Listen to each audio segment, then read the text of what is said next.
Well, joining me live is the Shadow Attorney-General Michaelia Cash. Michaelia Cash, thank you for your time. Let's start with this announcement by the government this morning involving more funding for women's health, including for treatment of menopause, and more PBS subsidising of contraceptive pills and menopausal medication. What's your reaction? Does the opposition support it?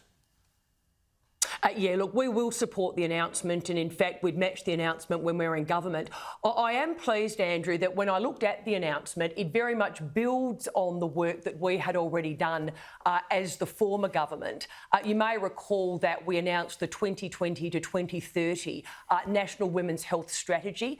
The number one priority in that was actually maternal, sexual and reproductive health. So this very much builds on that.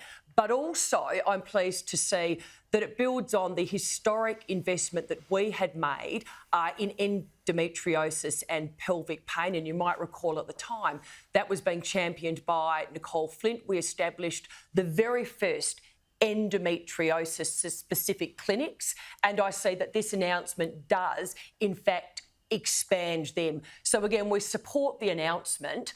And I really am pleased, though, that it is a building on of the work that we had done already as the previous coalition government, but in particular, we had established nationally those endometriosis-specific clinics. Can I just say, Andrew, though, the one thing I am worried about, I am someone, and I think most people know, I'm pretty upfront about it. I've managed a chronic health condition now for over 30 years. I do spend time in doctor's surgeries. What is the one thing that is constantly now raised with me? The fact that it is so difficult now to find a GP that can bulk bill. 88% bulk billed when we left office, currently 77%. The conversation I have is people have never found it harder to find a bulk billing doctor. It is more expensive in terms of their out-of-pocket costs. But more than that, the worrying statistic, and this is what Labor hides from, in 2023-24, 1.5 million Australians didn't see a doctor because they couldn't get bulk billed. So whilst, yes, support the announcement, would match it in government, it doesn't actually assist in terms of getting access to a doctor. All right, that's interesting because obviously the government's made a number of announcements about more bulk billing. They would claim they've lifted the bulk billing. But you have to look at the statistics. Yep, Andrew, look at the statistics. The statistics don't lie. 88% when we left office, 77% now. And out-of-pocket costs, they are up. And the statistic is 1.5 million Australians avoided seeing a doctor because they just couldn't afford to and couldn't find that bulk billing doctor. That's a crisis in primary care. They are about to go to a campaign saying your guy wanted to introduce $7 co-payments on doctors' visits. And we're going to have a lot of scare campaigns. We're going to have a lot of scare campaigns. Is the opposition promising to lift bulk billing places? Is that likely to be part of your policy? Look at how we performed in government. Bulk billing under us was at 88%. Look at how Labor has performed in government.